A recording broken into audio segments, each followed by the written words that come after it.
예, 안녕하십니까. 광주 동구 남구을 더불어민주당 이병훈 의원입니다.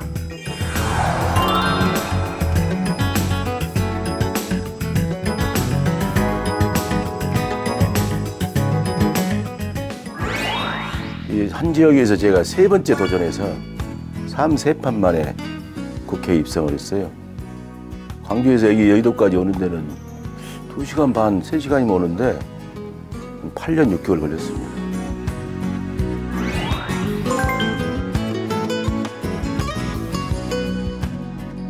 첫째는 민생이고, 두 번째는 소통, 세 번째는 비빔밥, 이렇게 표현할 수 있겠습니다.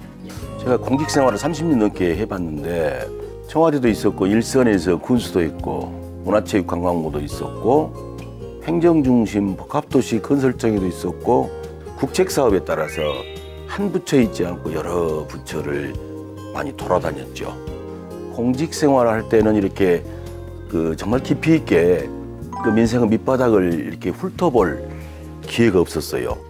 그래서 제가 이제 정치판에 들어와서 근 10여 년간을 바닥을 보다 보니까 정말 민생의 소중함, 우리가 느끼지 못했던 그걸 절절하게 가슴으로 느낄 수 있었던 게 많아서 이 민생이 굉장히 중요하다.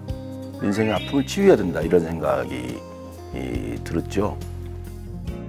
통즉 불통이요. 불통즉 통이라. 소통하지 않으면 아픔이 있을 수밖에 없어요. 어차피 모든 사회적 갈등은 끊임없는 대화를 통해서 상대방을 이해하고 이 간격을 좁혀 나가는 것이 굉장히 중요한데, 그 이제 노동계가 생각하는 생각들, 또 회사 측에서 생각하는 것들 있잖아요. 그때 이제 한 축은 한국노총이고 한 축은 현대자동차였어요. 이게 수십 년 동안 이어져 왔던 갈등 구조가 있잖아요. 이 접점을 찾기가 쉽지 않은데 결국은 그게 소통의 힘이었다고 생각해요. 들어주고 대안 제시하고 그 안을 다시 이쪽으로 가져가고 또 이쪽에서 틀은 것을 다시 조정해서 이쪽으로 가져가고 이걸 수십 차례를 반복을 했어요. 그 모든 것이 결국은 이렇게 진심을 다한 소통, 이것 없이는 안 되리라고 보여져요. 우리나라 음식 중에 최고를 저는 비빔밥으로 보거든요. 비빔밥을 우리가 다른 표현을 쓰면 융복합이라고 볼 수가 있죠. 서로 다른 걸 섞어서 새로운 맛을 낼 수 있는 거. 노무현 정부 때 우리가 아시아 문화 중심 도시를 하나 만들자. 예를 들면 행정수도 대안으로 행정중심 복합도시에서 지금 오늘날 세종시가 탄생을 하게 된 것이고, 아시아 문화 중심 도시는 광주를 놓고 얘기를 했던 것인데, 콘텐츠의 기본은 이게 인문학과 예술과 테크놀로지가 결합해야 새로운 콘텐츠 아웃풋이 나오던 시대가 올 거라는 생각을 그때부터 굉장히 강하게 생각을 했던 것입니다. 사람 사는 사회도 마찬가지거든요. 너무 예를 들면 금수저, 흙수저 이렇게 나눠가지고 사회 될 수 없어요. 합쳐져서 서로 아까 말한 다양성을 전제로 해서 인정하고 그게 섞어져서 새로운 어떤 문화를 형성해내는 거, 이게 굉장히 중요해서 우리 문화 키워드 중에 우리 음식의 최고인 이 비빔밥이 어떤 융복합 정신을 대변하는 것이고 이것이 시대를 살려나갈 것들이다. 이렇게 되면 이게 문화적인 것도 되고 경제적인 거, 더불어서 사회의 갈등도 그런 비빔밥 정신이 있어야 가능하지 않느냐, 그렇게 생각합니다.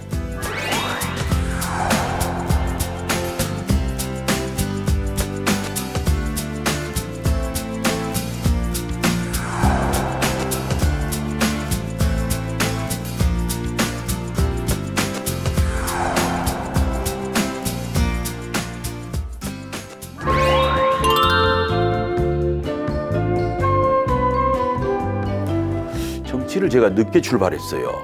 제 나이에 비해서 젊었을 때 꿈을 미리 접었었죠. 근데 행정과 정치, 저는 행정에 굉장히 열심히 했던 사람인데 정치나 행정이 추구하는 가치는 같을 거예요. 다만 이제 접근하는 방식에 있어서 좀 더 적극적인 사고로 새로운 일을 해내는 것이냐, 아니면 주어진 틀에 아무래도 체중하느냐, 그런 차이이지 근본적 가치는 국리민복을 공익정신을 구현하는 것이기 때문에 큰 차이는 없다고 봅니다. 그 당시에 제 눈으로 봐서는 정치가 추구하는 가치는 좋은 건데 실제 정치인들을 보니까 그 당시 제 눈에는 너무 타락상들이 많이 보여서 저런 데를 어떻게 들어가서 일을 하겠나. 그 더러운 물속에 참 연꽃이 피어남을 늦게서 깨달았습니다. 정치를 통해서 세상을 바꿀 수 있는 힘이 행정을 통한 것보다 훨씬 크다. 이런 생각을 하게 돼서 늦게서 입문을 하게 됐고, 행정은 주어진 일을 열심히 하는 것이라고 극단적으로 말하면은 정치는 새로운 가치, 새로운 아젠다를 구현할 수 있는 그런 구조다. 이렇게 생각을 했던 것이죠. 이제 우리 같은 초선은 좋은 점만 배워야죠. 정말 잘하는 다선 의원들 보고 그런 걸 배워나가고 잘못된 것을 우리가 배워가지고 해서야 되겠습니까? 그래서 제가 이제 처음에 출마하는데 지역 구민들이 계속 그 얘기를 했어요. 제발 국회 가서 싸우지 좀 말아라. 싸우지 좀 마라. 그 얘기는 비생산적인 일, 말꽃들이 자꾸 당론에 얽매여서 국민이 원하는 것하고는 저는 별개로 노는 듯한 이런 거 하지 말라는 거 아니겠습니까?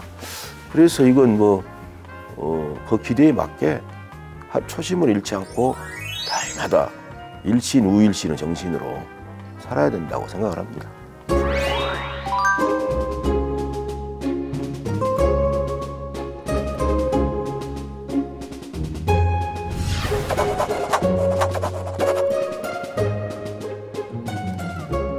문재인 대통령께서 지금 우리가 포스트 코로나 시대에 국가의 큰 비전으로 지금 내놓은 것이 뉴딜 정책 아닙니까? 그래서 그게 이제 한 축은 그린 뉴딜이고 한 축은 디지털 뉴딜이다. 물론 사회 안전망 구축을 통해서 일자리도 만들어내고 그 새로운 경제 모델을 만들어 제시를 하셨는데 제 입장에서 조금 아쉬운 게 있어요. 여기에 문화 뉴딜을 하나 더 했어야 되지 않느냐. 우리가 이제 삶의 제일 마지막 단계가 자아실현 단계라고 말할 수가 있는데 그 마슬로라는 학자가 얘기했는데 우리가 안전한 국가 여기서부터 시작해서 제일 마지막 단계는 자아실현인데 그 자아실현을 해주는 것이 문화력이죠. 그걸 통해서 인간으로서의 가치를 느끼게 되고 행복할 수 있다. 문화와 관계된 그런 정책을 많이 발굴해서 국민을 행복하게 하자.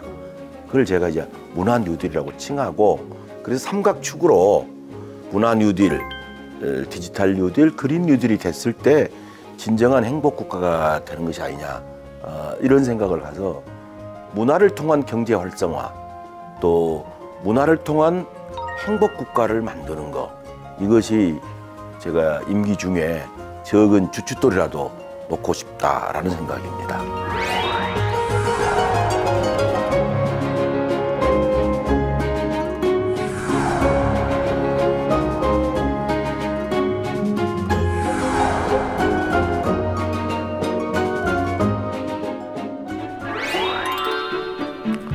야, 이병헌, 네 4년 전에 어떤 얘기를 했냐? 눈 덮인 길을 함부로 걷지 마라. 뒷사람의 어떤 이정표가 되나니야는 백범 김구 선생 말씀을 얼마나 많이 인용하고 살았나.